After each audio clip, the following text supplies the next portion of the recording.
Welcome back to Proxhammer, everybody, and today we're going to be talking about the April balanced data slate and my predictions for the Craft-Rolled Eldar. So within the next couple weeks, we are going to be getting a balanced data slate that's going to be the last one of 9th edition. And basically, this is going to address some of the key problems in the game in 9th edition. However, even though 10th edition is just around the corner, I do think it's important for GW to actually take this data slate seriously and implement changes that are needed at the competitive level. And even though a lot of us are looking forward to 10th edition being only a couple months away, we do still have several highly competitive events left in 9th. So without further ado, let us go ahead and jump right into the video and start talking about what predictions I think will be out there for the game and Craft-Rolled Eldar. So just a quick overview of what we're going to be talking about in this video. I'm going to go over my predictions for what they will change for the Craft-Rolled Eldar in the coming April data slate. And I'm also going to talk a little bit about what I think they should change and why it's still important with 10th edition around the corner.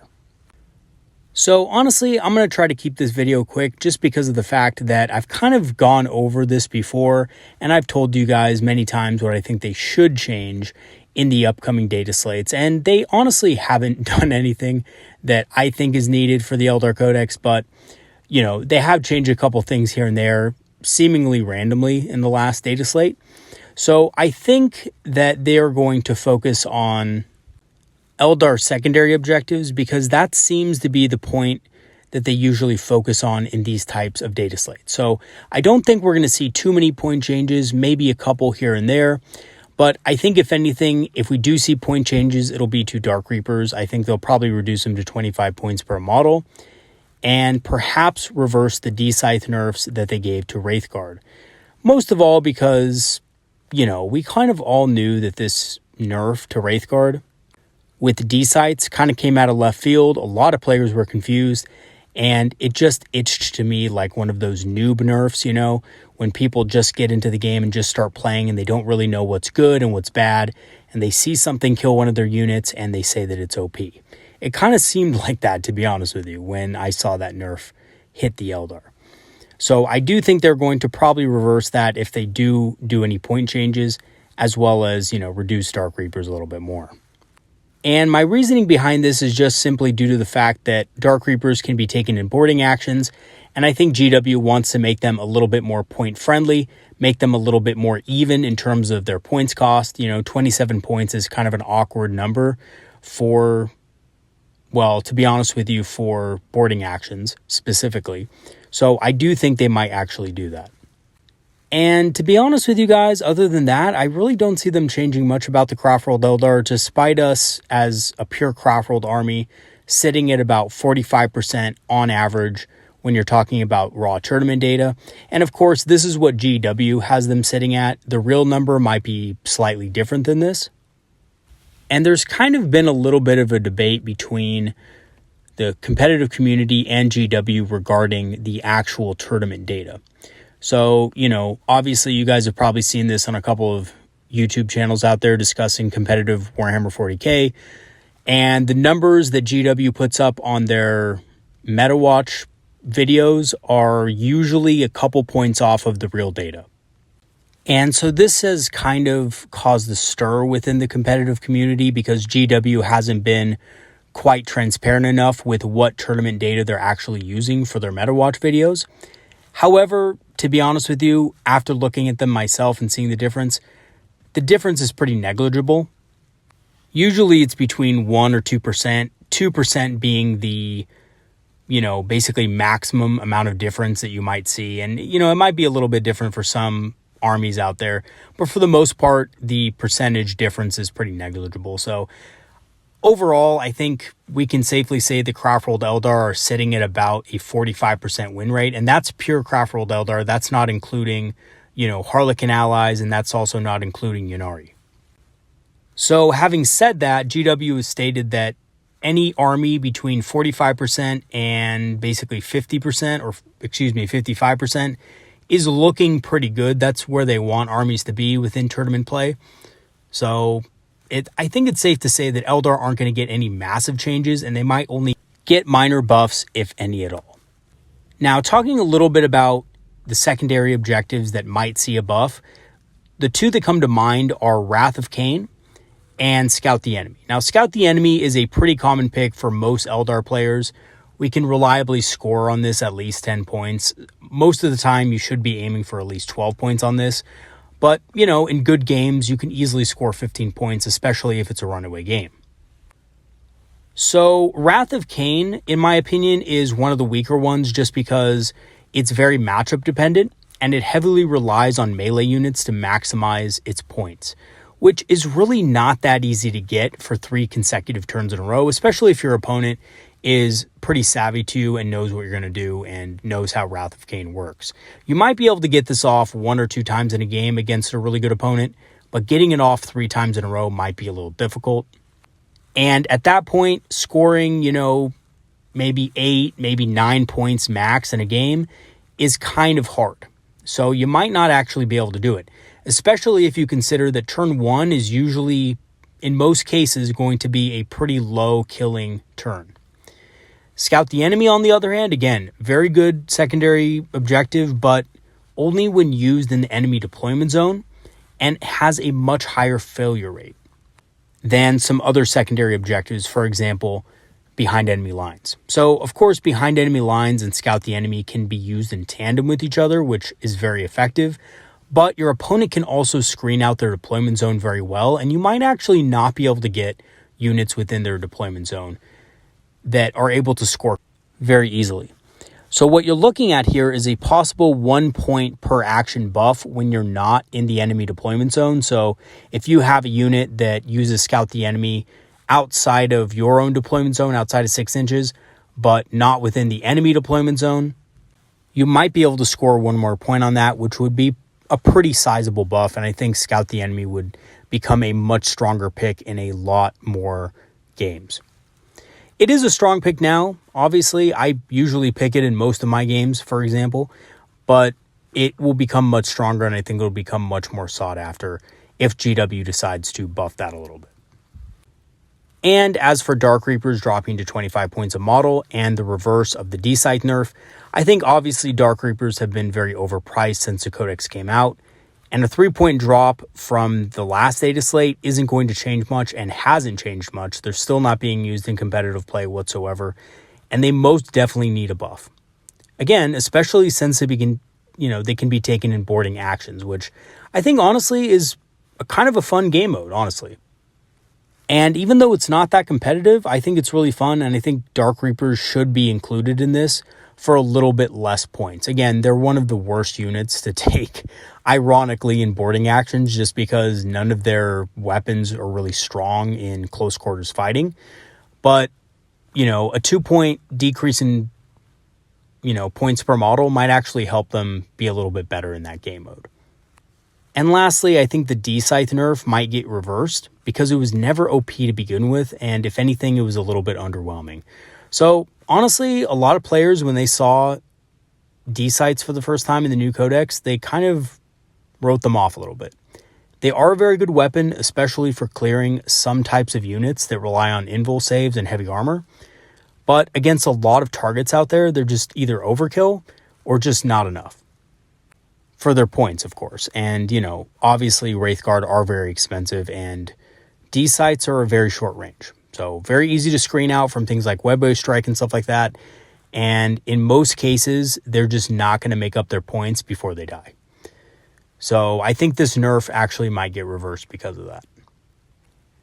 Okay, so now I'm going to talk a little bit about what I think they should change and why it's still important with 10th around the corner. So I think Storm Guardians are in a desperate need of either more damage, cheaper or free war gear, or a points drop, or hey, a combination of any of those 3, right? And this is kind of what I've been saying since the Codex first came out a while ago, is basically Storm Guardians are not that good. They need some sort of buff because they get outcompeted by every other unit in the Codex that has to do with combat. So Howling Banshees, Striking Scorpions, Shining Spears, even just your basic Warlock with a Witchblade. Even now, having been nerfed, Warlocks are still more effective point for point than Storm Guardians are against a lot of targets. And honestly, that just feels really bad, right? Storm Guardians are a really cool looking unit. They have a new kit. I want to be able to play them. I want to be able to like them. I've done a couple of videos on this channel covering Storm Guardians and how to make them effective. And I've tried them in many games, and I honestly think they do deserve any one of those three things. And I think that would make them a little bit more viable in regular and competitive play. And I don't even think that those changes would make Storm Guardians a super OP unit or anything. It would just basically mean that you might see a unit of Storm Guardians appearing in some lists here and there. Wraithguard and Wraithblades also need to see a points drop. Especially with the recent buffs that Space Marine Terminators got, I think dropping Wraiths by 5 points per model would be a very good choice and a very good buff that would increase the, viability of Wraith units and of course help with the internal balance of the Codex. And lastly, cheaper war gear for Autarchs. Now, again, this is maybe kind of controversial because they are characters and they do make very good use of their war gear. But their war gear is kind of expensive, and even though it's really good, Space Marine characters are cheaper and they have better stats. So even though, again, Autarchs have war gear that does some extra benefits, has some extra bonuses, like the Autarch Jump Generator, you get a 2d6 battle focus with that baby, and you can ignore models when charging. That's a really cool ability.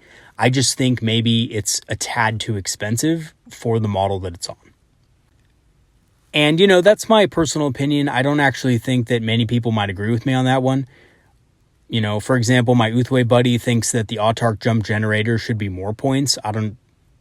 He uses one and he always has success with it, but honestly, in my opinion, I don't think it's that great.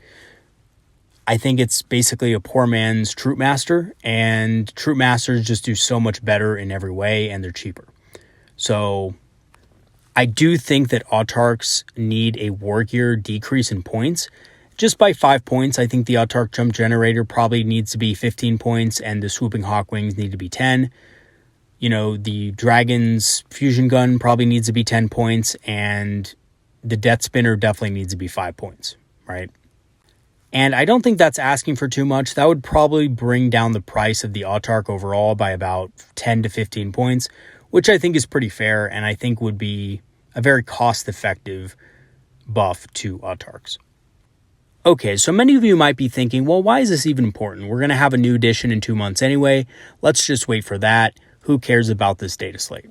And while I know what you mean, I'm looking forward to 10th edition too. I think that it's still important to show the community that GW is dedicated to balancing the game. I think this shows consistency, and I think that GW kind of needs to do this to reassure the community that they're going to be on top of things going forward, not just in 9th edition, but in 10th as well. And to be honest with you, for example, I've been very optimistic about the new edition, and aside from a few, skepticisms and maybe a few concerns, I've been mostly positive about it. And I've shared this with you guys on the channel. But I do know some other players, for example, some people in my local gaming group, who are actually of the opinion and they strongly believe that GW trying to simplify the game as they have is a way for them to kind of put their hands off of the game. And they've it sounds a little bit conspiratorial, but I kind of understand where they're coming from, right? Because GW has made this claim that they're making the game more streamlined, more simple and stuff like that. So basically a couple of guys in my gaming group made the good point that because they're making these efforts to simplify the game, GW is going to put their hands off when it comes to making changes that are needed or doing any kind of balance or kind of, updates and things like that. And I don't quite think that's true. I think they're overstepping it a little bit and maybe letting fear get to them on this one. But there are players in the community who do believe this, and I think GW needs to make sure that they're consistent with the updates and changes, just as if 10th edition wasn't even coming. So that's why I think this April balance data slate is very important, and they need to show up to this data slate, and they need to actually treat it like a real data slate like any other, just to show some consistency and just to reassure the community that they're not going to be basically playing around with game balance right before, the ending of 9th edition too much. And again, it does also help the community feel better about the game going into 10th edition, without a bunch of animosity or reservation. So yeah, I think that would be a good idea for GW to do that and to show up to this data slate and say, you know what, here's what needs to be fixed. We're going full throttle. We're going to fix it before the end of the edition, and we're going to close out the edition on a good note. So as for the other armies in 40k right now, I think Dark Angels probably are due for a big nerf. I think their secondaries are a little bit overtuned. Probably a slight nerf there wouldn't hurt.